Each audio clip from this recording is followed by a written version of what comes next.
All right, ladies and gentlemen, Fabs in the house, and welcome back to the channel. Today, look at this. I'm in the house with the Shirogorov Custom Division F5 Silk here with me for a maintenance video. But remember not to forget to subscribe, like this video, and leave me a comment down below. Let me know what you guys think about this gorgeous beauty, one of my favorite knives ever. It is elegant, it's like gorgeous, it's rare, it's expensive, it's sleek, it's beautiful, it's fantastic, it's close to perfection. It's one of my favorite knives. Thanks, Clark. This is F5 Silk, Zirc pivot collar, Zirc spacer. It's Vanax 37 steel, crazy fine milling. That is why this is called silk, because it's silky smooth. But anyways, let's go ahead and tackle this fella, which I believe was never has never been disassembled. I don't see any marks, so I'll be extremely careful, because older Shiro, they use this kind of design right here next to the clip. So if you just try to jam the screwdriver like that, you're gonna scratch this part of the clip. So that's why I just I just covered in tape, wrapped in tape this part. And that's also why I'm gonna be extremely careful not to try not to touch this part of the knife. So very gentle. You can even stay a little bit on the outside. You don't have to go all the way in, as long as you just do it nicely. So you see, now I'm just not using even my screwdriver, just using my fingers if I can, to avoid any potential contact with that. So this guy, I can push it out a little bit, and the screw is out with no damage, and that is gorgeous, fantastic. So this can also come apart. And then just grab the bigger bits, for the pivot, and very gently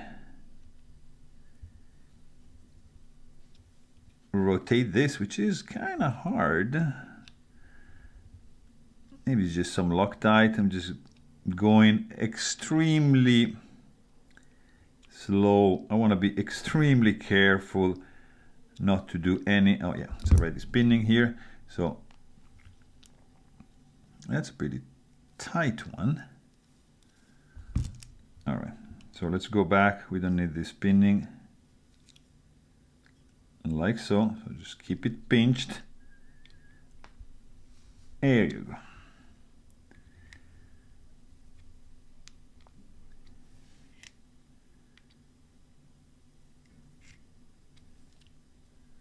Nice. All right, just gonna go with my fingers, because any interaction with the screwdriver and the knife, nah, I'm not comfy. Here we are. All right, let's open this beauty up.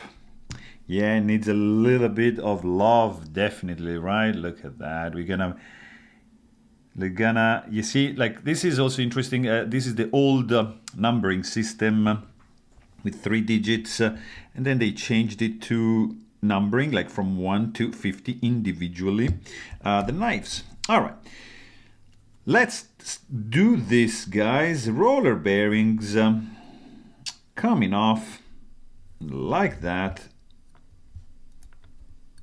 and they are out. That's the blade.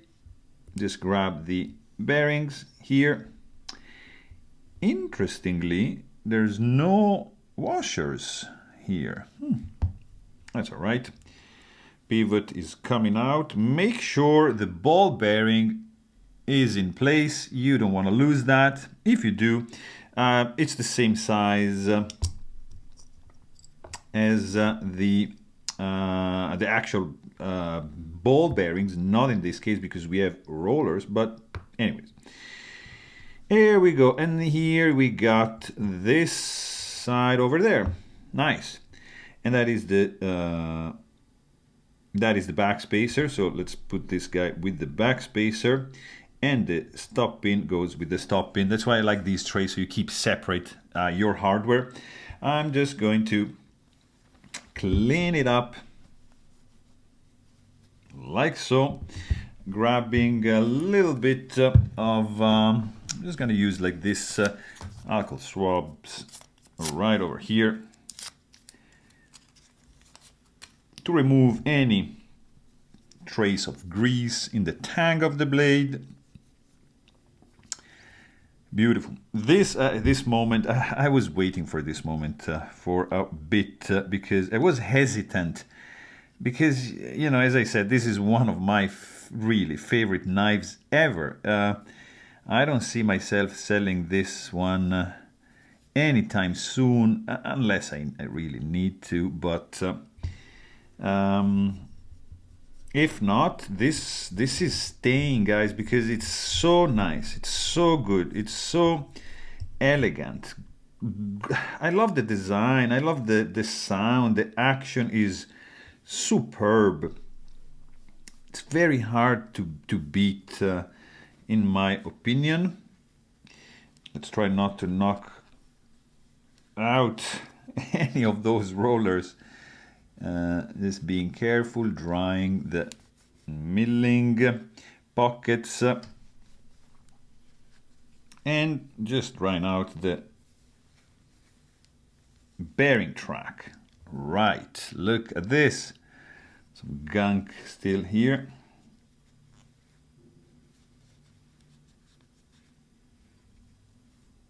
That's pretty cool. You also have the numbering here, 566. Gorgeous. So one scale is done. Let's do the second one. I'm going to grab a new microfiber cloth, like so, and do the second scale. Like all the crevices. Oh yeah, there was definitely some gunk in it. Let's clean the lock face insert, milling pockets, get rid of the lint. There we go. And of course the pivot collar. Nice and done. There we go. So that is done. Just drying it off and clean everything. We want this like spanking clean. There we go. That looks clean to me. We're gonna do the back spacer now, which is all right. Nice Zirk back spacer. That's pretty cool. Not many custom division are employing Zirk, which is one of my favorite materials. But anyways, here we go. All good. Let's do this. Let's soak these rollers into some rubbing alcohol and give them a nice full bath. Just remove all these rollers. Don't be afraid to take your Shiro apart. It's a breeze. It's a meditation process. It's like something you know, you can just enjoy, relax while you do it. Sunday morning, make some coffee or a tea. There you go. Nice. So I'm just gonna grab, you see, all of them together like that. Just nice bath. There you go. And here also, both sides. Make sure you soak them nicely, right? Then I'm gonna move them a little bit around, so I'm just gonna leave the residue back. So see, just kind of like that. And here, there you go. So let's dry everything out. That's one. And two. So now let's just do this. Look at this. Just cover with a microfiber cloth. Just dry everything like so. Okay.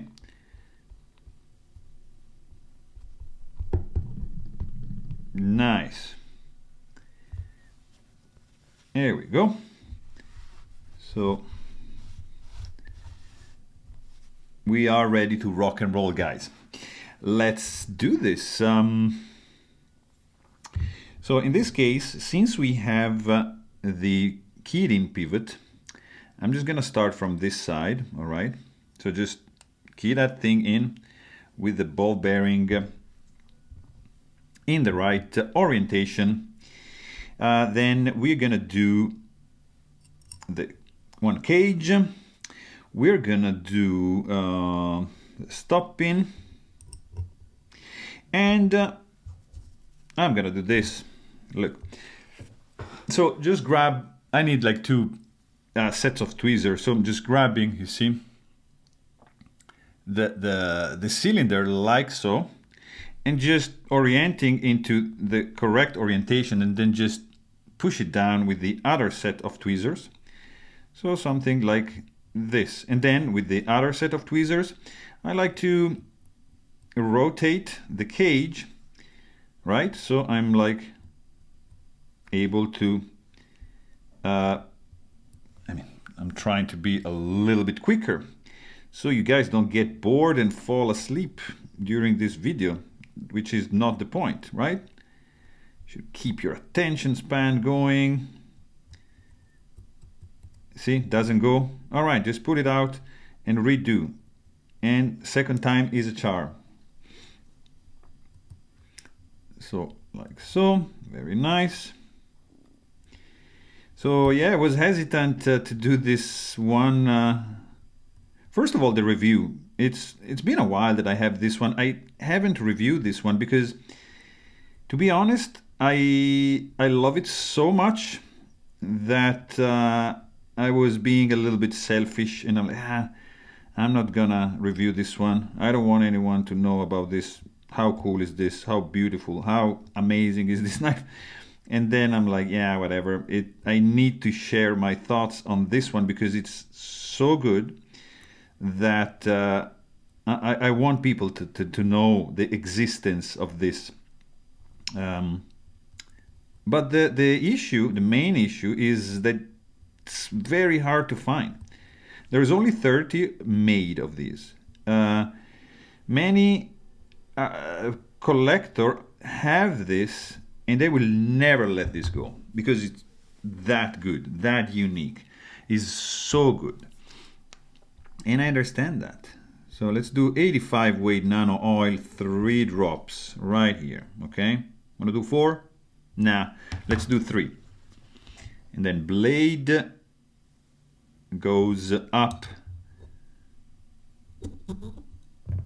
like so. And then we have an option here. We can use this sandwich and down, but no, I'm gonna do this. Here we can actually just put the back spacer pin in place like that, correct? And then we just go ahead and we finish what we started. So we just filling this cage with rollers. So roller bearings are very interesting. They add stability to the blade. So the torsion, which happens when you like pry or when you use when you apply, you know, the force. Oops. Like trying to bend the knife, let's say, the majority of the force is applied around the pivot. So that is why the blade is gonna be more stable compared to spherical bearings, because the point of contact, of course, of a cylinder is a line. Wow, these guys, they really don't want to go in, eh? Look at that. So the roller has a line as a point of contact. It's a line of contact, whereas the ball bearings, they being balls, they have a point of contact. So the overall stability, and it's going to be improved with rollers for sure. The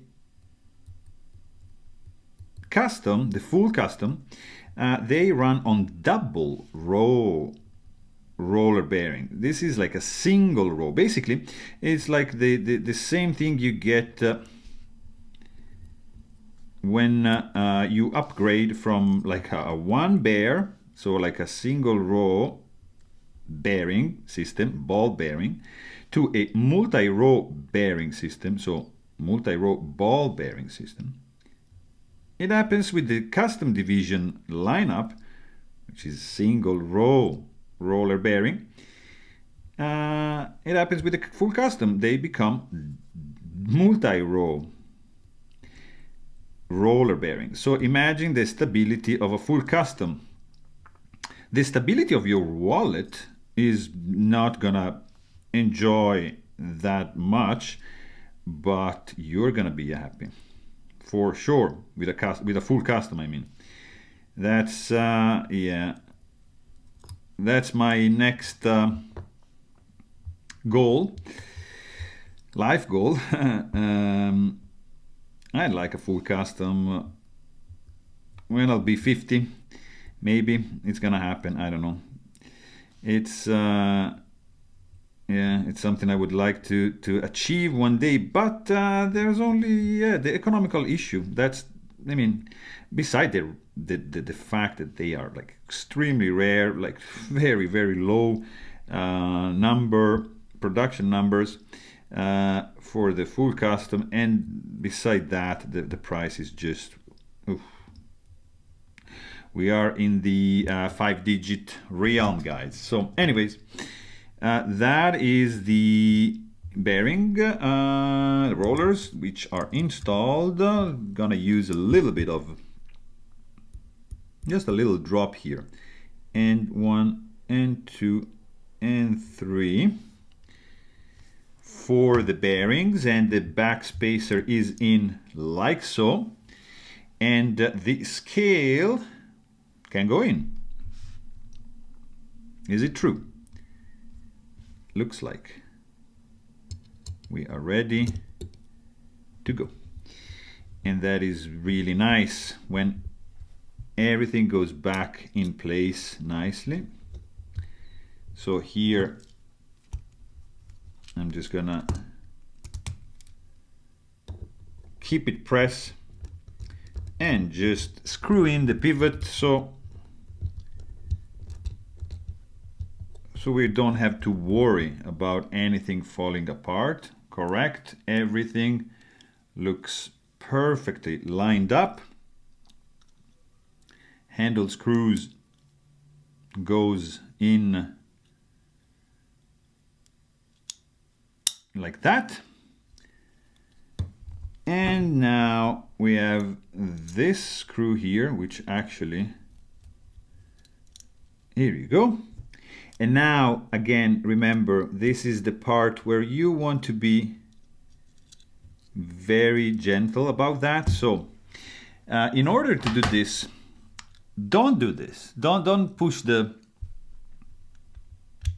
counter screw all the way, because you want this situation. So you want the handle screw to be flush with the handle. Then you use the tool with the tape, trying to stay away from that clip, and you work your way gently, right?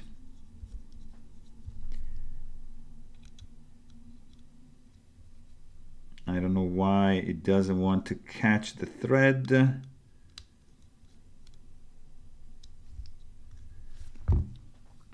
I'm nervous. I don't want to scratch anything. So how about this? No. I don't want to touch anything, guys. Like,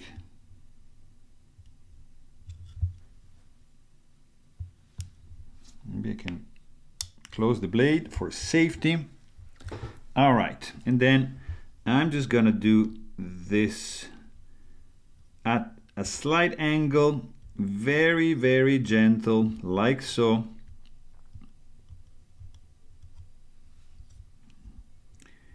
Yeah. That was the main reason I didn't want to take this guy apart. It was for this moment, which looks like I'm doing well. So bear with me. Okay.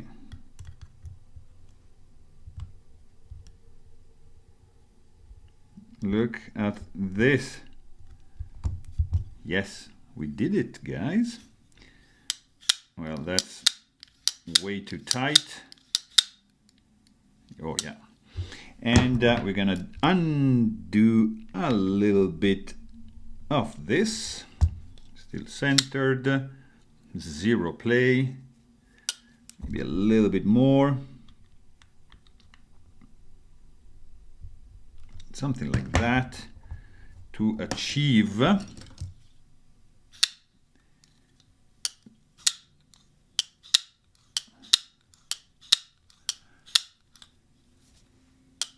yeah. Oh yeah. Actually, I can do a little bit tighter because I like